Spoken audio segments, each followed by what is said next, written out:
Okay, sorry about that. Yeah. Good evening. Thank you, Jeff, for being here. Thank you, members of Congress, for your attention and your carrying it out to be here tonight. I really appreciate that very much. And my question for you is this. I have a life-threatening chronic illness that is expensive, it's frightening, and it's difficult to fight. I can't fight it without medical care. Through the ACA, through the Affordable Health Care Act, what you guys like to call Obamacare, I've had access in the last several years to affordable health care, comprehensive affordable health care, including emergency care and medications. Under your proposed plan, from what I can see, I basically can curl up and die for all you care. Now, if I'm wrong, here's your opportunity to tell me different. But I know I've heard a lot about death panels during the campaign season, and from what I can see, you're it. So tell me otherwise.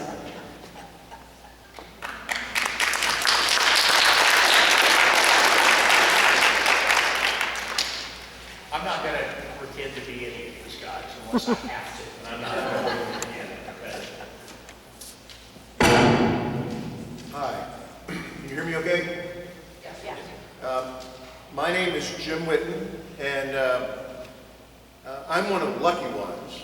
I have a full-time job that provides a full health care plan for myself and my wife. However, that situation may change in the next few years, and my wife has a life-threatening chronic disease that needs to be managed. Is currently being managed by my current plan. And when I do the math, it looks like there may be a year or two left where she'll be off of my current plan and not yet on Medicare. So my question, which is really a request of each of you gentlemen, is that will you in fact guarantee that whatever plan gets passed in Congress or changes to the existing situation will ensure that no pre-existing condition, which my wife will have at that point, will prohibit her from obtaining reasonable health care coverage?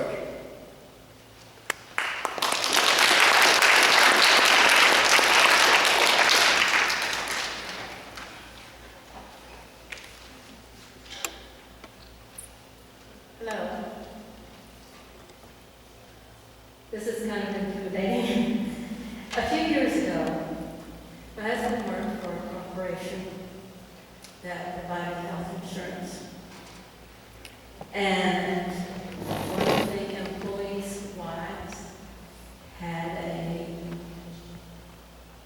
problem with kidney dysfunction and ended up having about 3 kidney transplants.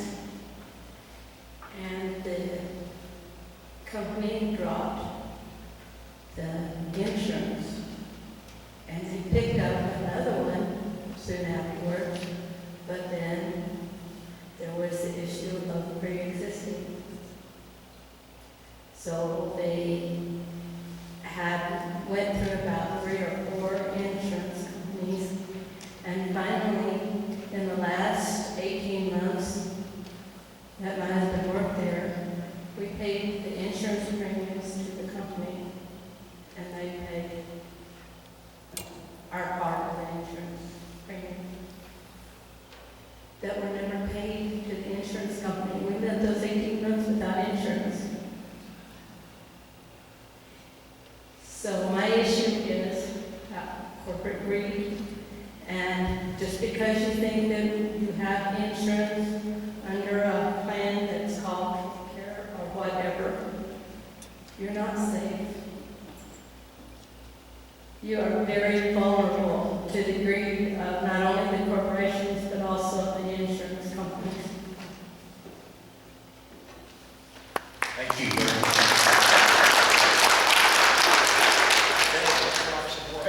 I'll tell you what, let's have a little brief intermission, maybe because it will help. I'm not cutting anybody off, but I want to tell you, let's let's go through the positions these people have taken on healthcare. You guys want to hear that for a second, and we'll get back to the questions, just because it might sharpen up a little bit? Yes. Okay. Here's what our cardboard cutout Senator Ted Cruz, the man who couldn't smile, says. I like that. He can't even do it when he's just a phony picture. Cruz says, I'm incredibly disappointed that the House didn't pass the bill to repeal and replace Obamacare. It had its flaws, but it would have been a key first step towards reducing the cost of health insurance, giving patients more say over their health care, and improving Medicaid. It would have also eliminated taxes that are driving up the cost of health care for everyone. It was, without a doubt, better than what we have now under Obamacare. Those who refuse to support the bill today share some of the responsibility for what is to come in the weeks, months, and years ahead under Obamacare. I know, hang on. Hell, I want to wave one of those too. Hey, incidentally, I didn't ask this earlier. Look, if anybody wants to, if there are any supporters of these guys in here tonight, please come up here and be them. I'll give you what they said. You can say this stuff, because I'm not comfortable with it. Let's talk about Cornyn's position. All right? He's our other noble senator. Obamacare is failing the American people today. We believe it should be repealed and replaced with health care choices that will maximize what you get to choose for yourself and your family at a price you can afford.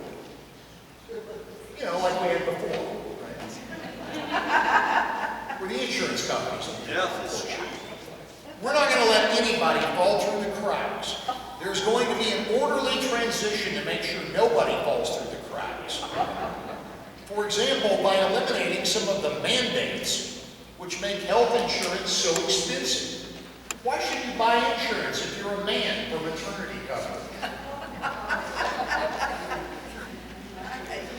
What we would think would be better would be to repeal the individual mandate and therefore make health care more affordable. Yeah, highly logical position. And now, let's talk about Matt Thornberry, just to give you an idea of what we're dealing with these people.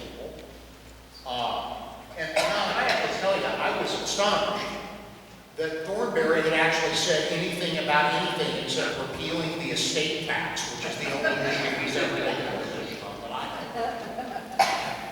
know. Because that affects a lot of people. I mean, a whole lot of people have more than $9 million to worry about when they die. I know certainly this crowd does. Thornberry said this. I'm incredibly disappointed that the House did not pass the bill to repeal and replace Obamacare. It had its flaws. Wait a minute, didn't Cruz and Cornyn say that? Never mind. Okay, no, this is Thornberry, sorry. The bill had its flaws, but it would have been a key first step toward reducing the cost of health insurance, giving patients more say over their health care, and improving Medicaid. It would have also eliminated taxes that are, I think, wait a second, we've heard this. Okay. Do they have like a master tweeting device they feed to these guys, and then they all just, okay, got it. What's wrong about the Russians? Yeah, Putin's information service put it together for them. It would also would have eliminated taxes that are driving up the cost of health care for everyone. It was without a doubt better than what we have now under Obamacare. Those who refuse to support the bill today share some of the responsibility for what is to come in the, wait a second. That's exactly what Cruz said. Good to know that they're all on the same page. Literally. Yeah, literally. Well, you know, I thought it was kind of cool that we had cardboard cutouts of these guys since they are that already. Okay, cool. All right. Okay, so let's talk for a minute, okay? Let's talk about healthcare. Come on, let's come on. I saw about 400 flags going, so. Yes, Hi. ma'am. I'm on the left side.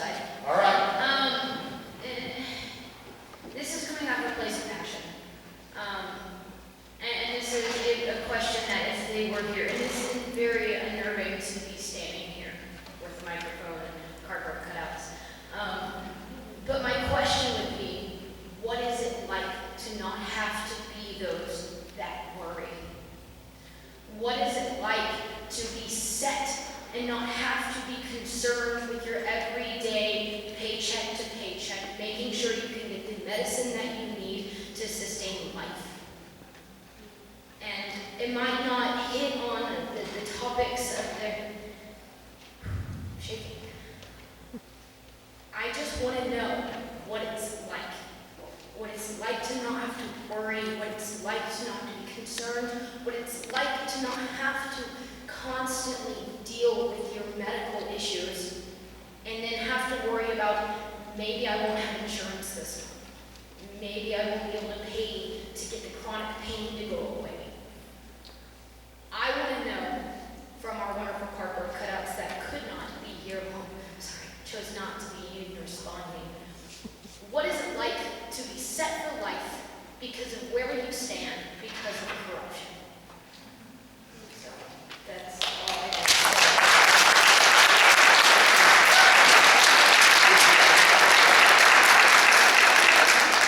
I think I can safely stand in for our cardboard cutouts that said they wouldn't answer that. Hey, Deb, she came all the way from Denton, Texas. Okay.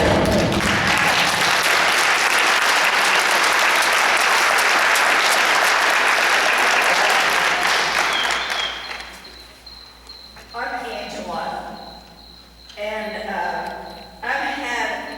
in fact, I wrote this letter to Matt Thornberry and I've written several letters to Matt Thornberry. My husband had a brain tumor in 2003, and our insurance was canceled